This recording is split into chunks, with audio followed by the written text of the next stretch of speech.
Hey guys, Kev here, and I wanted to do a video talking about knives I've owned for at least a year, right? There's something on the screen and I'm trying to wipe it off the table.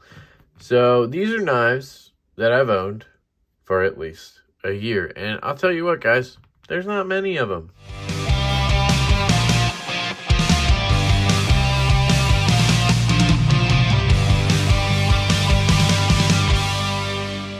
First, I'm going to start with one that's an honorable mention because it's not really a good knife. The Evatac Shadow Ranger, the greatest EDC knife of all time, the greatest tactical knife ever invented. Now sponsored, part of the Alex Jones Show. An amazing American design knife with a tip down clip. Anyway, I've had this, I think, for, a year now, about a year. And I think that's pretty cool.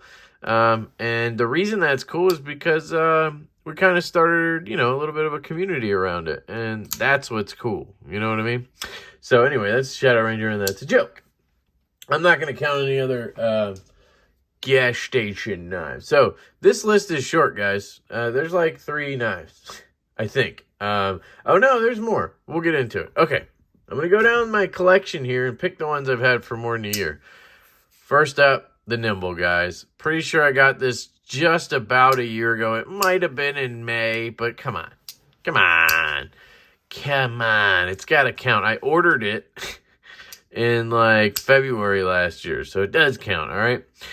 This is the EMP EDC Nimble. I have had 3 at this point. I've sold 1, but that was the newest one. This is the original one I had, the OG Nimble, I call it. And I recently did swap the hardware to black, and then I threw the Kunwu Towel clip on. And guys, this knife is a home run. This is a first knife designed by John Rusk over at EMP EDC. He's a good dude. I'd call him a buddy. And he killed it with this one, man. First knife design, and it's I guess it's not his first, actually. He has an OTF, but first, non-OTF knife, whatever you want to call it. And, woof, it's a banger, guys. Love the knife. I've ordered the Nimble in 4 variations. I got this one. Then I got a Stonewash plain tie one after that, just because. Then I got a prototype of the version or production run 2 he gave me, which is awesome. Still own that. It's going around some reviewers with the Nimble X, which that was my next thing. He had the Nimble X, which is a 3.5-inch version. Pre-ordered that. That hasn't come yet. And then I got a production run 3 Nimble, which I just didn't love because the detent was a little stiffer on that one. Normally I like that, but as a lefty, I love this knife because I can flick it with pressure on the lock bar. And now there's a liner lock version dropping on Saturday, which I guess by the time this drops, that will be over. But if there's any left, now you know. This knife has gotten better as it aged. It literally dropped shut now. I did a video on Instagram today, or a reel, and look at that. I mean, this is a 3-inch knife on tiny bearings, and it freaking drops shut, essentially. Sometimes it does, I guess. Sometimes it requires a shake, but come on, look at that. Just an excellent, beautiful, in my opinion, I think it's a good-looking knife. A lot of people say it's ugly, but just great, fidgety and EDC-wise, so they love it. I don't think it's ugly. The thing I didn't love immediately was the hump, and I had to get over that. But once I carried it enough, I got used to the hump, and I love it. I love this knife. It's one of the best knives, and that's obvious because it's still in my collection after a year, right? Honorable mention goes to the Evo 2.0 from CKF. That is not here right now. It is out on loan. So let's go down the line here. What else have I had for a year? Let's see. No. It doesn't count if I have a new version of it, like the Malibu here. I've had a Malibu, at least one in the collection at all times for, a year and a half now, but it doesn't count because it's not the one that was in the collection. So let's go down this line here. I've had this knife for at least a year, maybe 2 at this point. This is a prototype from Ohlone Knives Co of the Spiro liner lock. I think there was just a few of these made, and then he ended up actually coming out with it in black G10 with contoured handles. Really, really cool. So, yeah, that is the Spiro liner lock prototype. Then I have the Finch Holiday. Actually, yeah, I've had this knife for about a year now, maybe a little more, when I started to get Finches, and I really like this knife. This is probably, yeah, this one came out Christmas of 2020, I believe. So, yeah, I have had it about that long. Really, really cool knife. Love the Wharncliffe. Do I carry it? Nope. I don't know what it is. I never carry the Finches. As much as I love this knife, I think it's a great, great knife. It's just something about it. I just don't carry them. I know that's weird. And that's why I've given away all of the Finches but 2. So, that's the first one. And then the second one is the 1929, which I need to tune because I remember now the centering's off. But I remember trying to get the clip screw out, and I couldn't. So we'll see what happens here. Great action. You know, it's just a good knife. It really is. It's great size. Really, really just a fun little EDC knife. Modern, traditional. I think that's what's so cool about Finch. Everybody loves them. I don't personally see the $130 in them. I guess I do. I just don't want to spend it. You know what I mean? It's because I'm not into these modern traditionals all that much, unless it's maybe a slip joint. So, but I also think that they kind of peaked with the 1929 and the Holiday. And as much as I love their designs, and I really think some of the new ones look great, they might have some that rival them this year. But I think the 1929 and the Holiday are just the best designs they've come out with. And anything I've gotten after that, I've given away because I just think these are better. And I don't know, they're just really, really good. So that's a compliment. Obviously, take it that way, please. 1929 from Finch. Next up, we have the Ohlone Knives. God damn it. Come on, I know the name of this thing. How do I not remember the name of this thing? It's the, I almost said Spiro. It starts with an S. Come on. I gotta remember the name of this thing. It was like the best titanium frame lock I've handled until, like, when I got it, right? I've had this for like 2 years. We like to call it the ball sack clip knife. It kind of, you know, created that. Ah, come on, Kev. How do I know? It has a little bit of lock stick it never had before either. Damn it, I love it. Silva.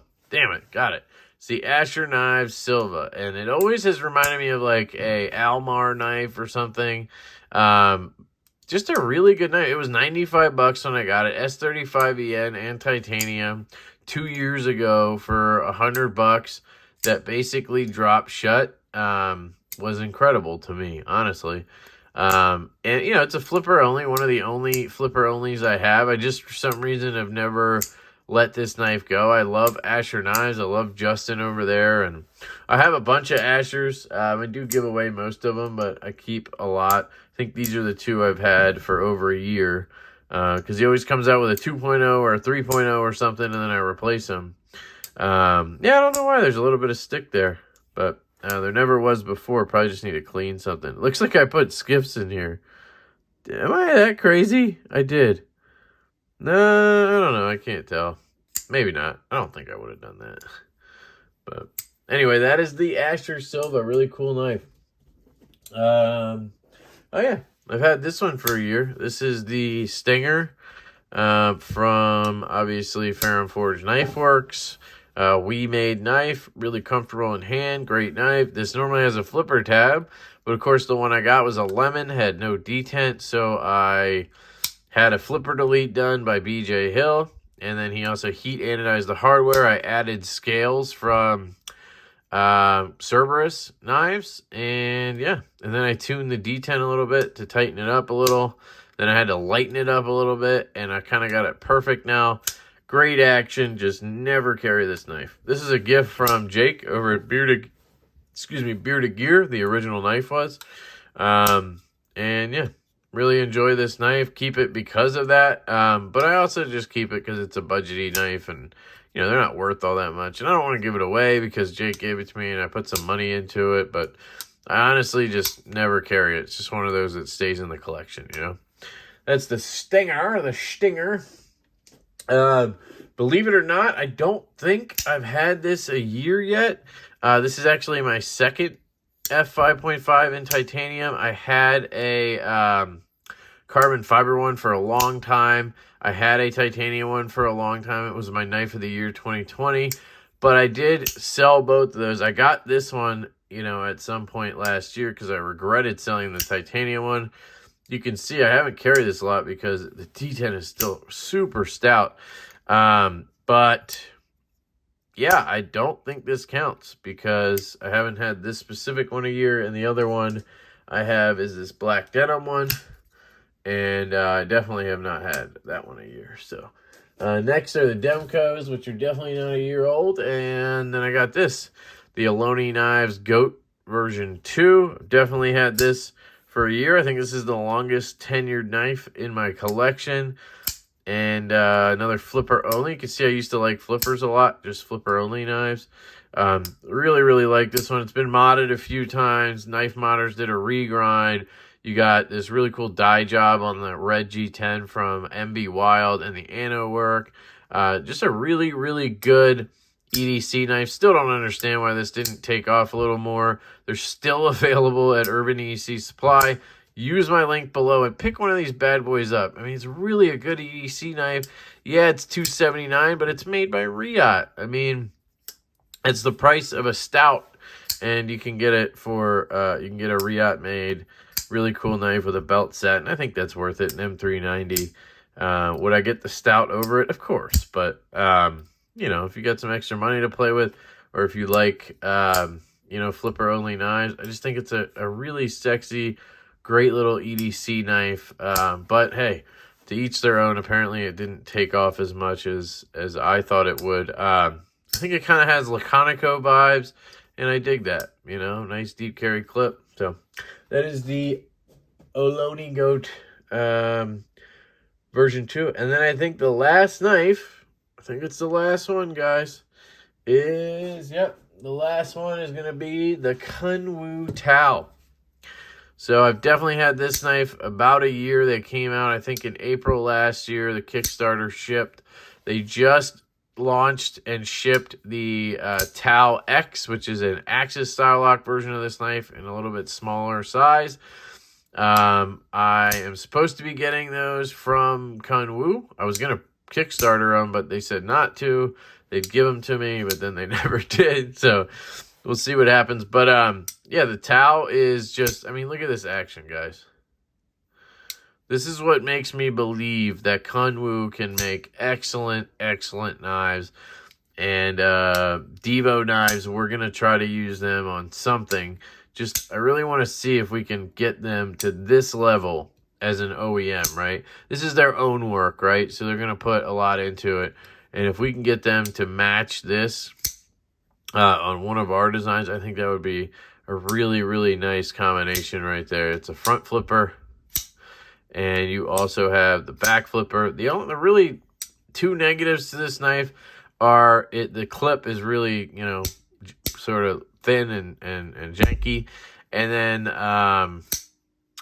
the screws are very shallow screws. The tooling is just terrible on these. They look nice, but they need to get a little bit better tooling because I've taken this apart, other ones as well, and it's just a pain in the ass to take these apart, especially with this clip. This clip sucks to take apart and try to flip over or whatever, but you do have a nice satin on here, M390 with an excellent heat treat. Just a really good knife, and the action, it's on multi-row bearings. I mean, you can't really ask for more than like Shiro, just, you know, controlled drop shut. Man, it even has now turned into just a straight guillotine. So I got a great example of this knife. I've handled like 10 of these, and A couple have been on par with this. I've had a couple that are not quite as drop shut, but still very, very smooth. That's the thing. It's very smooth. So just an excellent, excellent knife. And that is the Kunwu Towel. So that wraps it up, guys. Those are the knives I've had for over a year. There's probably more that are loaned out or something, but these are the ones I have here right now. So let me know if you have a bunch of knives you've had a year, or if you have like way more, right? I sell a ton of knives, guys. And if I'm not carrying it anymore, I sell it. I don't really have that sentimental mind block, really. I do for a time, and then once it's time to sell it, it's gone. You know what I mean? The Evo kind of has that spot. And, yeah, that's kind of the one that takes up that spot, I guess, that I just wouldn't want to move because I've had it so long. And it reminds me of my buddy Doug that I don't hear from anymore. And then, of course, the Nimble, just, I don't know, there's something about this knife and the, sorry, I have a window open. And the, just really cool story behind John Rusk starting his own brand. And it really inspired me as well. It's part of what gave me the balls to do it myself with Colin, right? That and Jake over at Bearded Gear with Lift Concepts just inspired me to have the balls to go do something like that. And I'm really glad, and I'm grateful for John. And I think Kunwu is a similar story if you talk to the guy who is a big part of it, Sergio. So anyway, I love you guys. I hope you have an absolutely fantastic day, and I will catch you later.